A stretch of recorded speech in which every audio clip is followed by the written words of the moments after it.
زندگی کے بڑے فیصلے ہیں شرعی. اب لوگ اکٹھے پڑھتے ہو لڑکے لڑکیاں، اپنی شادی کے فیصلے خود نہ کرو، اپنے ماں باپ کے حوالے کرو. اس میں شرافت بھی ہے، اس میں برکت بھی ہے، اس میں رحمت بھی ہے، اور اس میں والدین کی دعائیں بھی ہیں. کورٹ میرج کو ہوا نہ دو. Boyfriend girlfriend culture ہمارا نہیں ہے.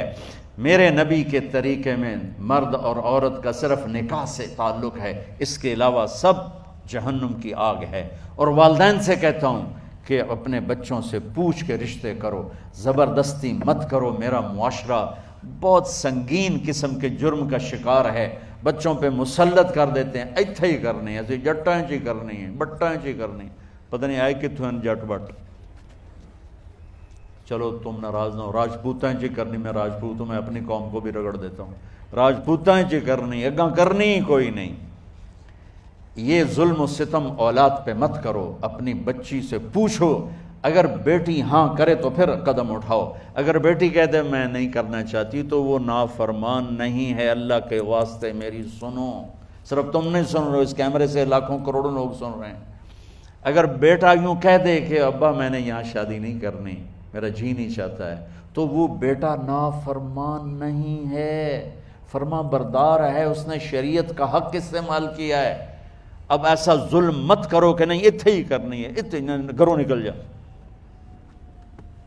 زندگی تم نے تو نہیں گزارنی، زندگی تو بچے نے گزارنی. میں قربان جاؤں، ایک حدیث سنو پہلے، پھر اگلی بات سناتا ہوں. ما تزوجت وما زوجت الا بوحی من السماء نزل به جبریل. لوگو سنو، میں نے جہاں شادی کی، میں نے جہاں بیٹی کی شادی کی، پہلے آسمان سے جبریل فرشتہ اللہ کا حکم لے کر آیا، پھر میں نے قدم اٹھایا. سمجھ گئے میری یہ بات؟ سمجھ گئے سارے؟ اب اگلی سنو. حضرت علی فاطمہ کا رشتہ لینے آ گئے، اور جبریل ان سے پہلے آ گئے کہ یا رسول اللہ فاطمہ علی کے لیے ہے. باپ محمد مصطفیٰ جیسا ہے، رشتہ مانگنے والا علی جیسا ہے، اور بیٹی فاطمہ جیسی ہے. اور آپ پوچھتے ہیں علی کیسے آئے؟ وہ شرم کی وجہ سے کچھ کہہ نہ سکے، چپ. آپ کو تو پتا تھا، آپ نے فرمایا فاطمہ کے رشتے کے لیے آئے ہو؟ کہا جی. تو جبریل تنال بیٹھا ہوا ہے کہ یا رسول اللہ اتھے ہی کرنا ہے. آپ نے ہاں نہیں کی، آپ نے کہا انشاءاللہ، اور یہ کہہ کر اٹھ گئے. انشاءاللہ نبی کا ہاں ہی ہوتا ہے، لیکن جبریل کے آنے کے باوجود اور اللہ کے کہنے کے باوجود میرے نبی کو بھی پتہ ہے کہ یہ رشتہ یہاں کاتب تقدیر نے لکھ دیا ہے، لیکن امت کو سبق سکھانے کے لیے آپ گھر تشریف لے گئے. بیٹی فاطمہ کہ جی یا رسول اللہ. کہا علی کا رشتہ آیا ہے، میں ہاں کر دوں؟ سبحان اللہ. میں اپنے دیہاتی بچیوں پہ مجھے رونا آ گیا کہ جنہیں پتہ ہی نہیں ہوتا سانو کہیں دے نال بندے پہ جانور ہے یا انسان ہے. علی جیسا داماد، چلو علی کو چھوڑو، فاطمہ کو چھوڑو، جبریل آیا بیٹھا ہے، جبریل آیا بیٹھا ہے. اس کے بعد فاطمہ سے پوچھنے کی کیا بات؟ جبریل آ کر کہہ رہا یا رسول اللہ، اللہ کہہ رہا ہے فاطمہ علی کے لیے ہے اور علی فاطمہ کے لیے ہے، اور پھر آپ کہتے ہیں بیٹی فاطمہ ہاں کر دو.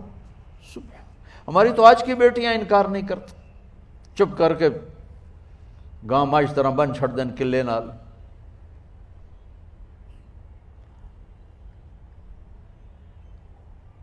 کوئی ان کے اندر کے جذبات کو سننے والا کوئی نہیں ہوتا.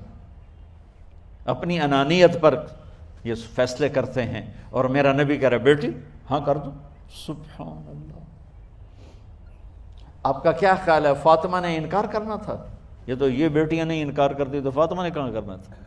لیکن یہ سبق دینا تھا ان والدین کو جو نادانی میں نادانی کے فیصلے کر کے اولاد کو ہمیشہ ایک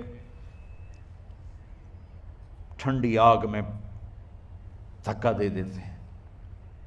حضرت فاطمہ رضی اللہ تعالیٰ عنہا نے جب ہاں کی پھر آپ باہر نکلے. اچھا مزے کا واقعہ ہو، حضرت علی اٹھ کے باہر نکلے تو صحابہ باہر کھڑے انتظار کر رہے تھے کہ کیا ہوا. حضرت علی کو بھیجنے والے تھے عبد الرحمن بن عوف.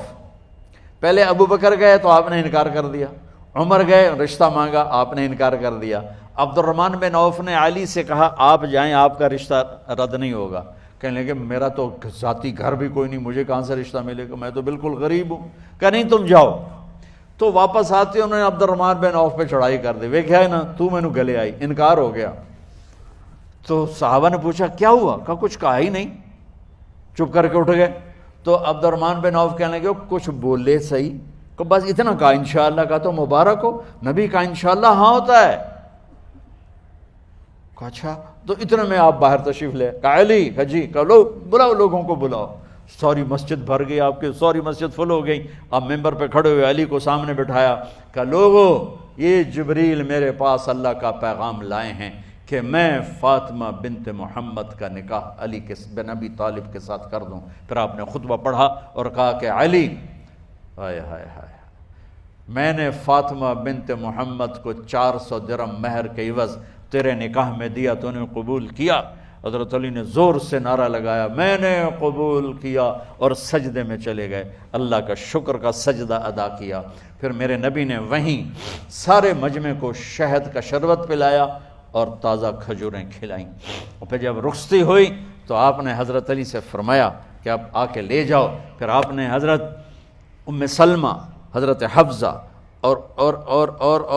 اور جناب حضرت عائشہ رضی اللہ تعالیٰ عنہ، ان تینوں کو بلا کر فرمایا تمہیں پتہ ہے نا مجھے فاطمہ سے کتنا پیار ہے، تو تم فاطمہ کو دلہن بناؤ، اس کی تیاری کرواؤ، اسے دلہن بناؤ۔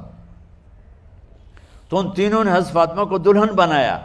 پھر آپ نے حضرت علی کو پیغام بھجوایا، وہ تشریف لائے، اپنی اونٹنی لے کر آئے، حضرت عقیل ساتھ ہے، سلمان فارسی ساتھ ہے، اور دروازے پر اونٹنی بٹھائی، آپ علی کو اندر لے گئے اور یوں فاطمہ کا ہاتھ پکڑ کے علی کے ہاتھ میں دے کر فرمایا علی تمہیں نبی کی بیٹی مبارک۔ سبحان۔ پھر آپ نے کہا میری بیٹی فاطمہ، مجھے اپنے خاندان میں جو سب سے زیادہ محبوب تھا میں نے تیرا ہاتھ اس کے ہاتھ میں دے دیا ہے۔